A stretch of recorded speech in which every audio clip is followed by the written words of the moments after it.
Former LSU wide receiver Kyron Lacy is being accused of negligent homicide and hit and run for his involvement in the death of 78-year-old Herman Hall. I feel bad for cuz RIP to you. But you was 78 years old, my nigga. You was about to go anyway. Let my nigga Lacy, let him off the hook, bro. He didn't mean to do it, and then cuz was old as shit anyway. Let's not sit here and act like you wasn't thinking the same thing. Born December 27th, 2000, was a young kid who went by the name of Kyron Lacy. He was born and raised in Thibodaux, Louisiana. He attended Thibodaux High School. He stood out in high school. As a senior, he had 54 receptions for 864 yards and 18 touchdowns. He was ranked as the 10th wide receiver in Louisiana for the 2020 class. He committed to the University of Louisiana at Lafayette to play college football as a 3-star recruit, declining offers from Houston, Louisiana Monroe, Louisiana Tech, Miami, and Virginia. And we all know for the following 2 years, COVID had hit. And not only college athletes, but... Hey, fun fact.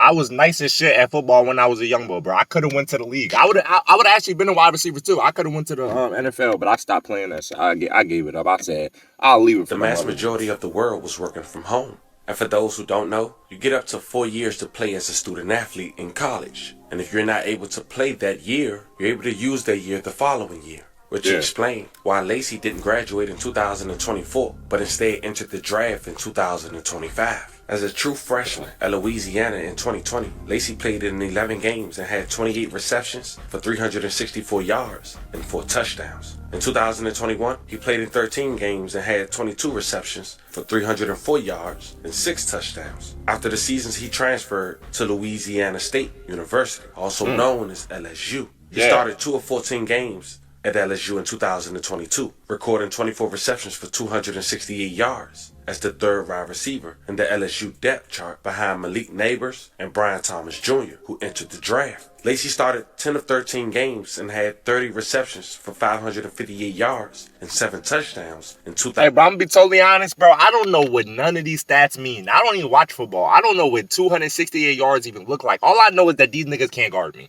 That's all I know. I don't know what you're talking about, gang. Like, how many yards? Like, I don't know them stats, bro. I don't know about basketball. I'll keep it a bean. Y'all can't guard me in basketball either. Don't think shit was sweet over there. 2023. He returned to LSU for the 2024 season as the #1 receiver. On December 19th, he declared for the 2025 NFL Draft. So as you can see, fam, Lacy had trust the process. He was LSU #1 receiver. But just 2 days after entering the draft, December 17th, 2024, Lacy's life would change forever. He was driving on Louisiana Highway 20 when he was accused of speeding and illegally passing people, causing a head-on car crash that killed the 78-year-old passenger. The victim was later identified as Herman Hall. May he rest in peace and love condolences to his family. Lacy was accused of speeding in the 2023 Dodge Charger. But here's where Lacy allegedly made things worse. He reportedly fled the scene without calling authorities or emergency services. Lacy was arrested January 12, 2025 after he agreed with authorities to turn himself in. He was released on the same date on a $151,000 bail and was charged with negligent homicide, felony hit and run, and reckless operation of a vehicle. Herman Hall's family says he has been involved in a lot of high-profile litigation over his career and says he has never seen a name withheld by officials because someone... You never flee the scene. If you gonna crash into somebody and take that... And I know this probably kind of going against what I said a couple videos back, because I just made a video. I said, every time I've been in a car crash, shit, my shit was a hit and run. They gonna have to catch me. Yeah, but that's me, because I ain't never had nobody life from it. It was just light crashes, bro. But y'all, if you gonna end somebody's life, bro, you have to stop. And you know if the impact was that powerful enough to end somebody's life. You know it wasn't just no little ass crash. You know what I'm saying? But like at the same time, I know how it can be to be in a car crash and think in the moment, just kind of quickly try to make decisions. Like, oh shit, I gotta get up out of here. You know what I mean? You thinking of all the stuff that's gonna happen, bro. I get it, but no, you can't just do that, bro. Because you're gonna make the situation way worse than if you just turned yourself in right then and there. You know what I mean? It's what it is. Was a high-profile individual. No one is above the law. Not a star athlete, not anyone. Well,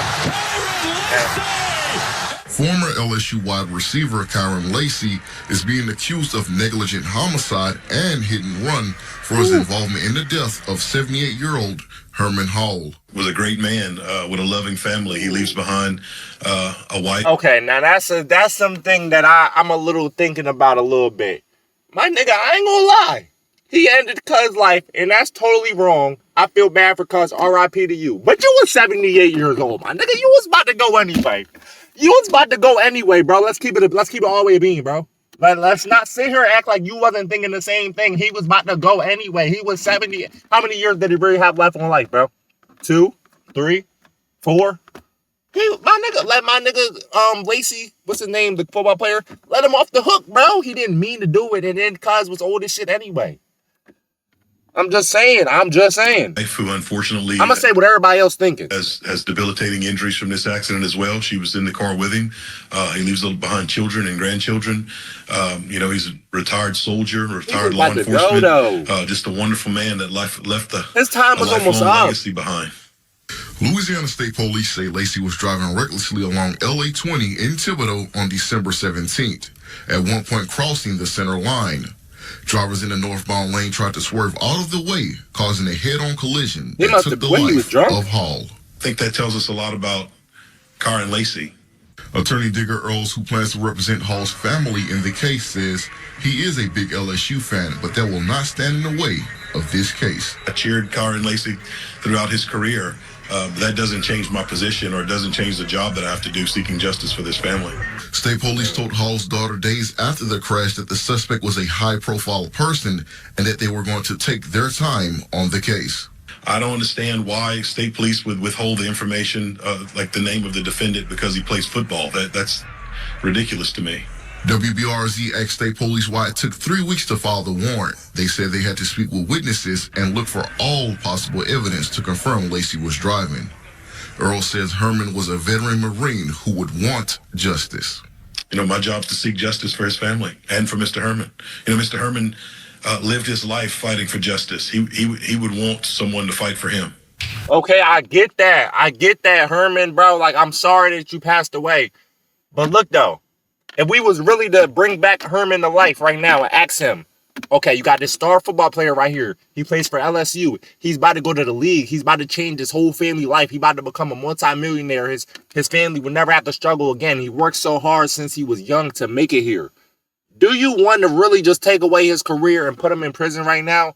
Or would you rather just, you know what I mean? You know that he's sorry for what he did and just let him move on with his life and let him change his family's life. If we was to ask him right now, what would he say?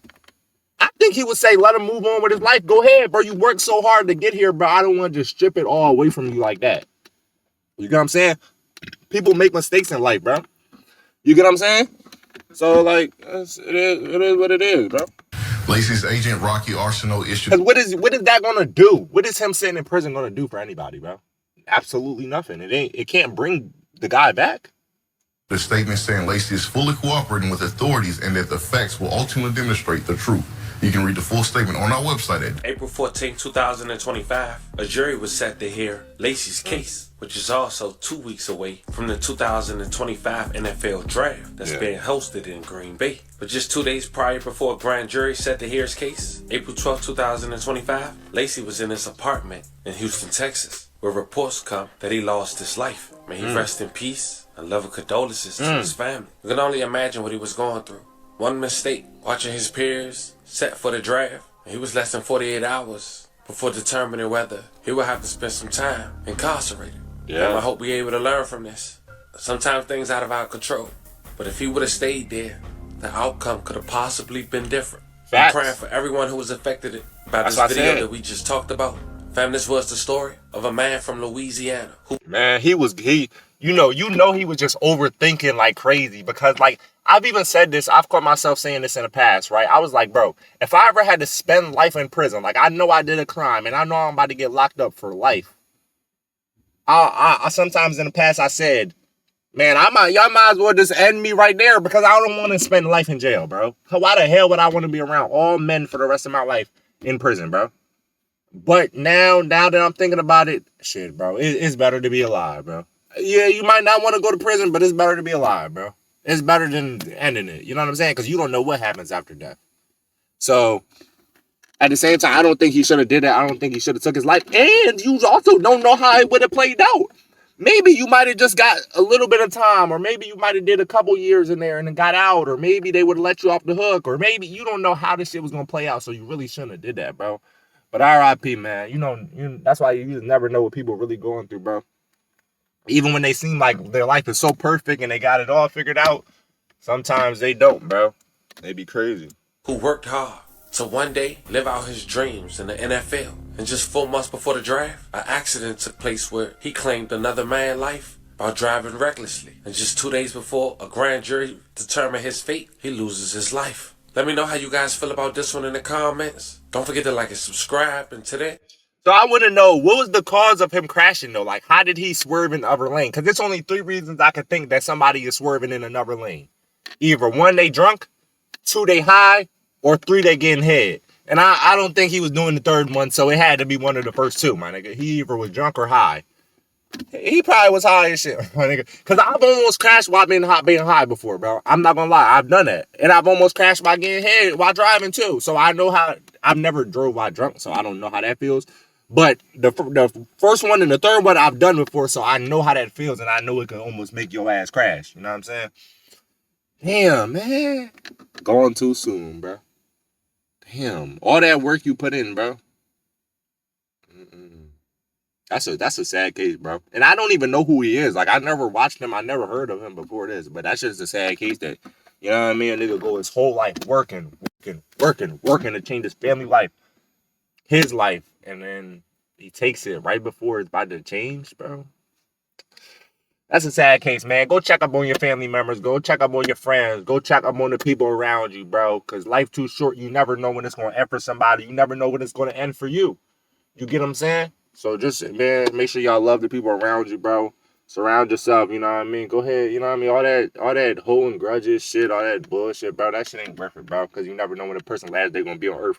And then you're gonna be like, damn, I wish I talked to them before they went, bro. Go talk to them right now while you got the chance, bro. You know what I'm saying? And that's the end of the video, man. If you enjoyed this video, go ahead and leave a like, go ahead and drop a comment down below, hit the subscribe button, turn on post notifications, and we're gonna catch y'all in the next one, man.